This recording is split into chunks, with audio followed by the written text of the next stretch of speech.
Remakes. Love them or loathe them, they are going to happen as Hollywood runs out of ideas. Next on the chopping block is Big Trouble in Little China, but reportedly without John Carpenter being involved. In many ways, it would be difficult to do the original justice. Today we're going to take a look at the original movie and see what it has to offer. I'm Ollamh, and welcome to Geek Corner Review.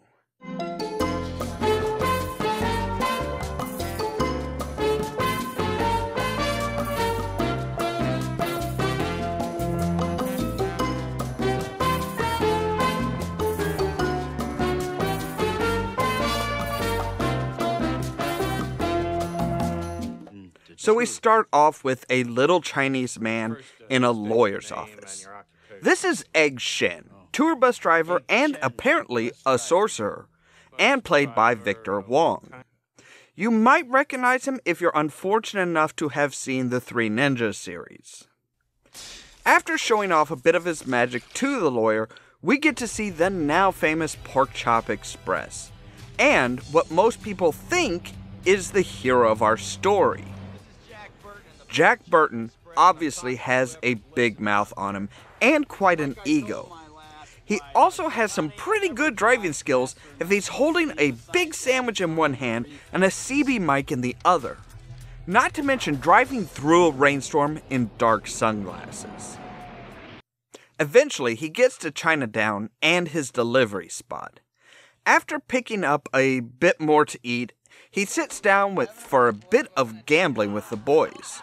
It turns out the beer is free-flowing and he's made a killing at the table.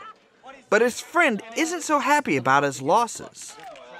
So we meet the true hero of our story, Wang Chi, who decides to increase the bet. Granted, he could have led into it with a much more friendly attitude.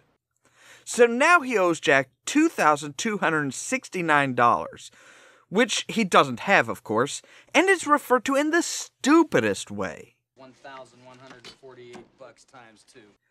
Instead of paying, he talks Jack into taking him to the airport to pick up a girl. From China. All right. During the drive, we find out that Jack is a bit of a dick. At the airport, a lady catches his eye, and he tries his best pickup line. Can I ask you a serious question? Absolutely not. The pickup doesn't happen quite the way it's hoped. Either one. A street gang shows up to kidnap a girl, but winds up snagging Miao Yin instead.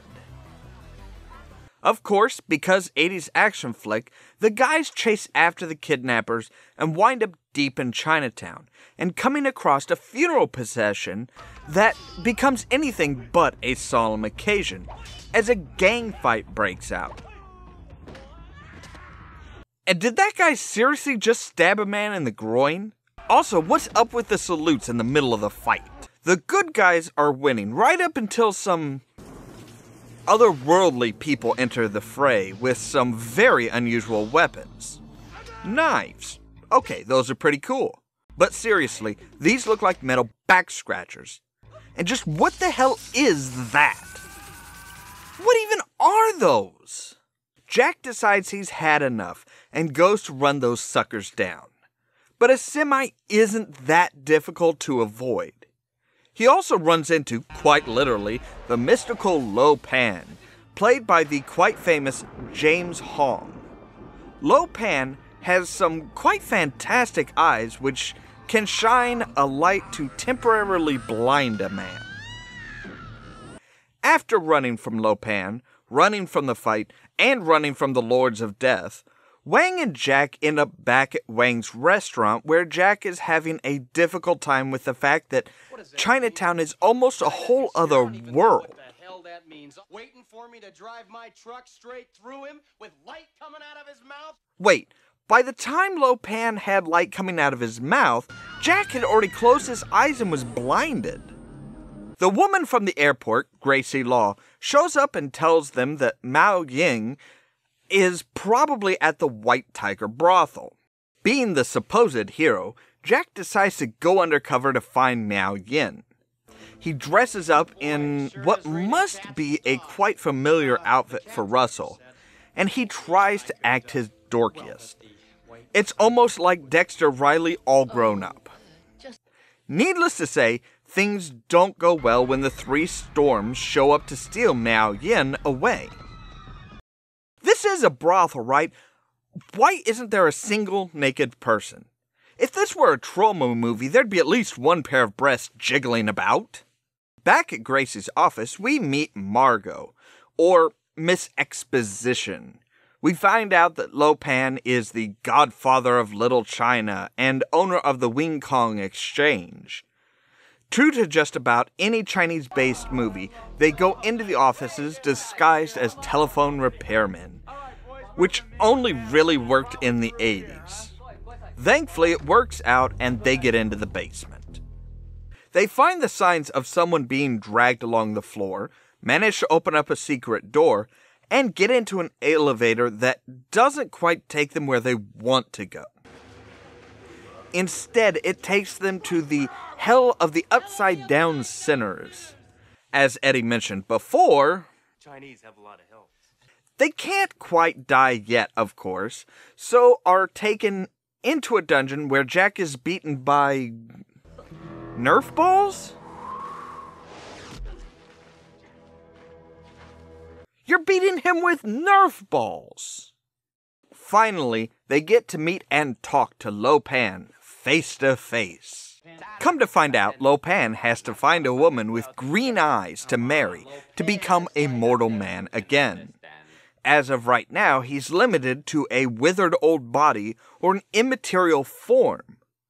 But what do you expect for somebody who's over 2,000 years old?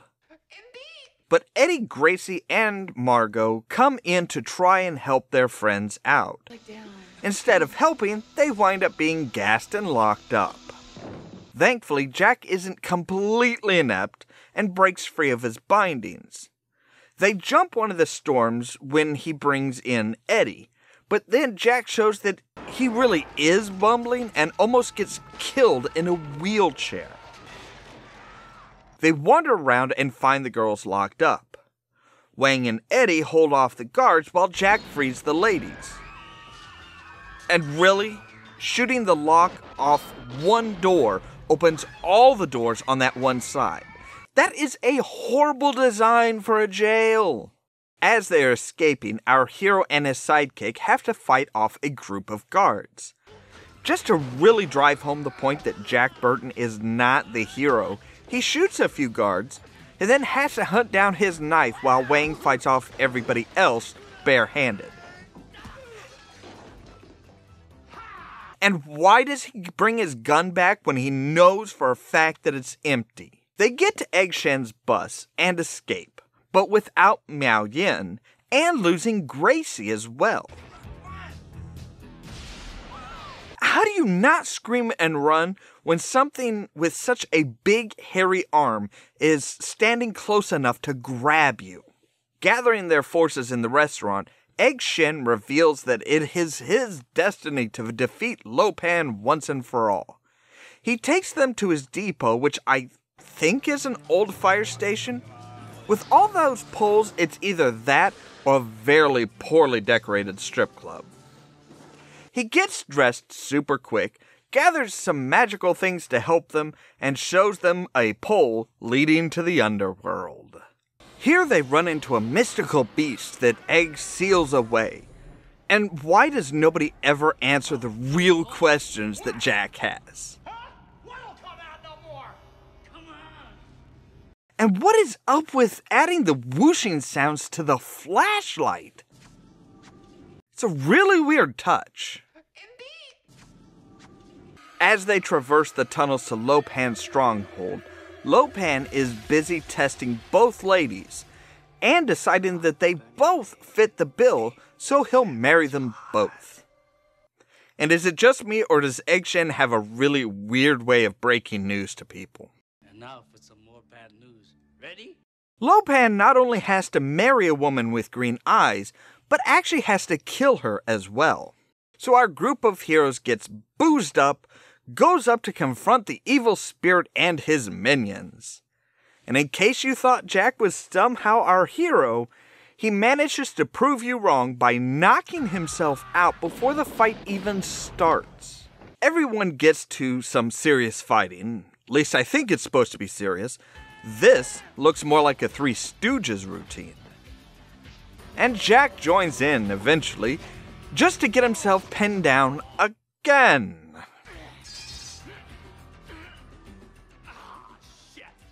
Egg faces off against Ollamh in what has to be the slowest fighting game I have ever seen. I mean, this is supposed to be a grueling battle of magic, right? They have a couple of decent hits before the magics blow up, and Ollamh absconds again with Miao Yin. Jack, Wang, and Gracie chase after him. And is it just me, or do these kisses look weird? It's almost like they had to use a green screen to get one of the characters in there. Wang faces off against the remaining storm as Jack faces Ollamh himself. Jack tries throwing his knife at the evil man, but misses by a mile. Ollamh tosses it back, which enables Jack to use his famous reflexes to catch and throw it again.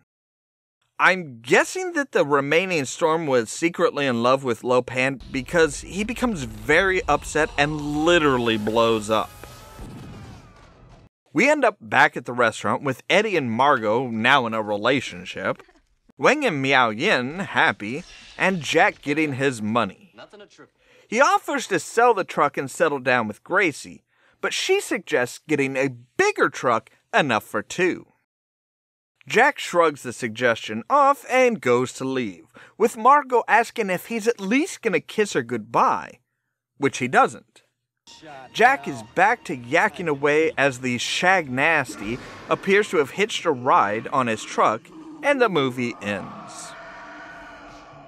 So that was Big Trouble in Little China.